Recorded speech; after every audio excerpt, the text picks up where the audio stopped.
सी practical 15 किस तरह करना है। सबसे पहला टास्क है calculate the total local charges, ठीक है, और पर कॉल चार्जेस हैं वो 2.10, ठीक है। तो कॉल चार्जेस हमें गिवन है, कॉल चार्जेस यहाँ पे देखें लोकल कॉल जो है वो गिवन है, एंड ऑल्सो पर कॉल जो है वो चार्जेस हमें क्या गिवन है 2.10, राइट, 10। सो सिंपली आपने क्या करना है, आपने ये कॉलम सेलेक्ट करना है जिसमें लोकल कॉल्स गिवन है और उसको आप मल्टीप्लाई करेंगे, लेट मी जूम इन, इसको आप मल्टीप्लाई करेंगे किससे, पर कॉल चार्जेस से, विच इज 2.10, ठीक है। तो यहाँ पे देखें जितनी भी टोटल कॉल्स हैं उसको आप मल्टीप्लाई करेंगे पर कॉल चार्जेस से, तो you will get the total local charges, ठीक है। और यही सेम फॉर्मूला हमने पूरे कॉलम पे अप्लाई कर दिया। Once again I am showing you here, simply आपने क्या करना है, लोकल कॉल सेलेक्ट करनी है, उसको 2.10 से मल्टीप्लाई करना है, बिकॉज पर कॉल चार्जेस 2.10 हैं और टोटल कॉल्स ये हैं, राइट। तो आपको टोटल लोकल चार्जेस मिल जाएंगे लोकल कॉल्स के, right. Now the next task is to calculate the total mobile charges, ठीक है।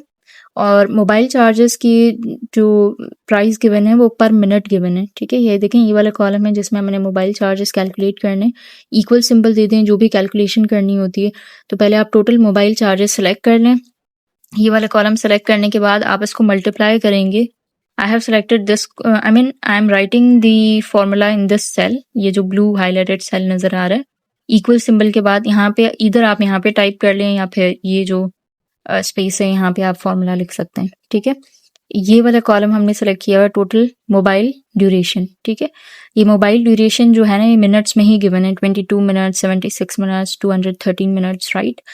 अब हमें टोटल मोबाइल चार्जेस कैलकुलेट करने हैं, तो यहाँ पे देखें पर मिनट चार्जेस 3 रुपीज हैं, राइट। फिर आप 3 को जो है ना इससे मल्टीप्लाई करेंगे टोटल मोबाइल ड्यूरेशन से, ठीक है। अब यही सेम फॉर्मूला हमने पूरे कॉलम पे अप्लाई कर लिया। Now the third task is to calculate the total charges as, अब हमें टोटल चार्जेस कैलकुलेट करने हैं जिसका फॉर्मूला ये गिवन है, ठीक है। दिस इज द कॉलम जहाँ पे हमें टोटल चार्जेस कैलकुलेट करने हैं, ये मैंने इक्वल सिंबल दे दिया। फॉर्मूला में देखें सबसे पहले हमें टोटल लोकल चार्जेस सेलेक्ट करने, प्लस यहाँ पे मैं सम फंक्शन यूज नहीं करी, मैं प्लस सिंबल यूज करते हुए इन सबको ऐड कर रही हूँ, राइट। प्लस मोबाइल चार्जेस जो कि इस सेल में है G6 में, मोबाइल चार्जेस के बाद प्लस हमें जो है इसमें लाइन रेट ऐड करना है।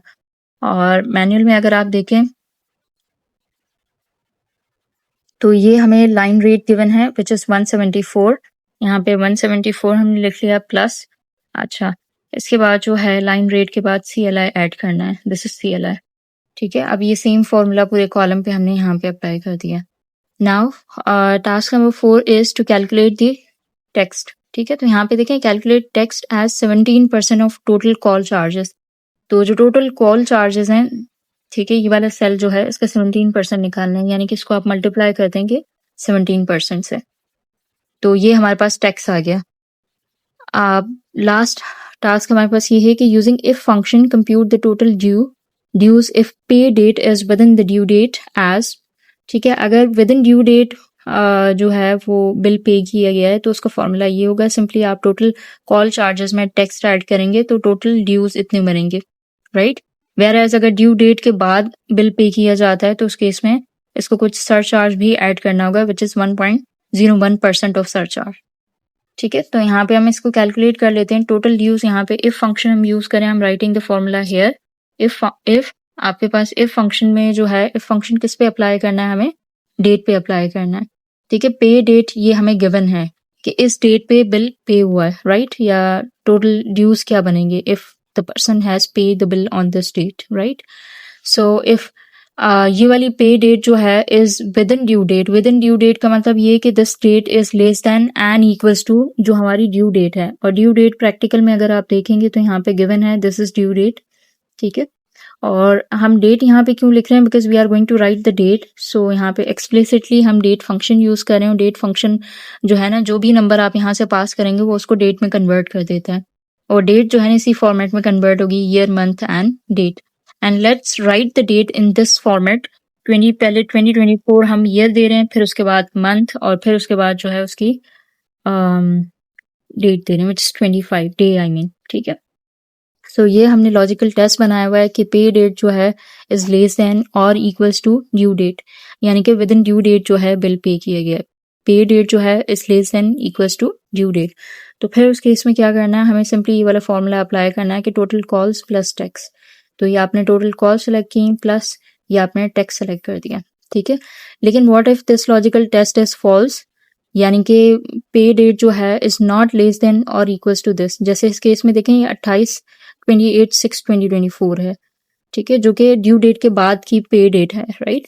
सो in that case this statement won't be executed, ये ट्रू वाला पार्ट एग्जीक्यूट नहीं होगा, इनफैक्ट ये एल्स पे जाएगा। और एल्स में हमें क्या कैलकुलेट करना है, देखिए यहाँ पे लिखा हुआ है ना कि use if function compute the total dues if the pay date is within the due date as total. अगर विद इन ड्यू डेट है तो फिर हमें सिंपली क्या करना है, टोटल को जो है टोटल में टैक्स ऐड कर देना। Otherwise if pay date is after due date, अच्छा अगर ये कंडीशन फॉल्स हो जाती है, लॉजिकल टेस्ट फॉल्स हो जाता है, which means after due date bill pay किया गया है, तो this will be the formula total dues equals to total call charges plus tax plus 5.01% of surcharge, ठीक है।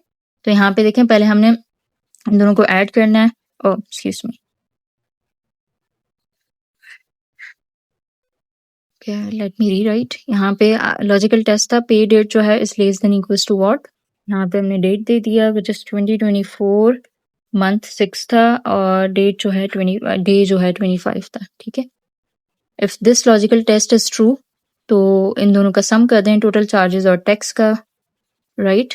और अगर ये फॉल्स है तो फिर हमें टोटल चार्जेस और टैक्स को ऐड करने के अलावा हमें इसमें कुछ 15% जो है ना, 15% कुछ अमाउंट ऐड करनी है, जो कि मैं यहाँ पे लिख रही हूँ multiply by, not 15% sorry, multiply by 5.01%, right. 5.01% कुछ अमाउंट जो है वो हमें इसमें ऐड करनी है, ये वाली जो अमाउंट है इसमें, तो दैट अमाउंट इज सरचार्ज, तो that means 5.01% of this total plus this text, ठीक है। सो अब इस इफ को हम क्लोज कर रहे हैं। अब क्विकली इस फॉर्मूला को देख लें। इफ में आपके पास 3 स्टेटमेंट्स होती हैं। पहली स्टेटमेंट लॉजिकल टेस्ट है, ठीक है, विच इज दिस कि if the pay date is less than equals to जो ड्यू डेट है उससे, ठीक है। अगर इफ इट इज ट्रू तो ट्रू के केस में क्या करना है, सिंपली जो टोटल चार्जेस हैं जो टेक्स्ट है उन दोनों को ऐड कर दें and that will be the total dues.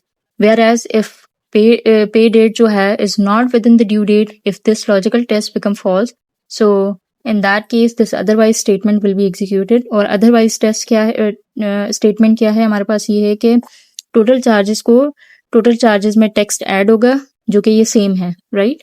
लेकिन इसके साथ साथ इसमें कुछ एडिशनल अमाउंट भी ऐड हो रही है which is 5.01% of this total, ठीक है। जैसे ही एंटर करेंगे तो ये आपके पास अमाउंट आ रही है टोटल ड्यूज, और यही सेम फॉर्मूला हमें इस पूरे कॉलम पे अप्लाई करना है, ठीक है। Thank you.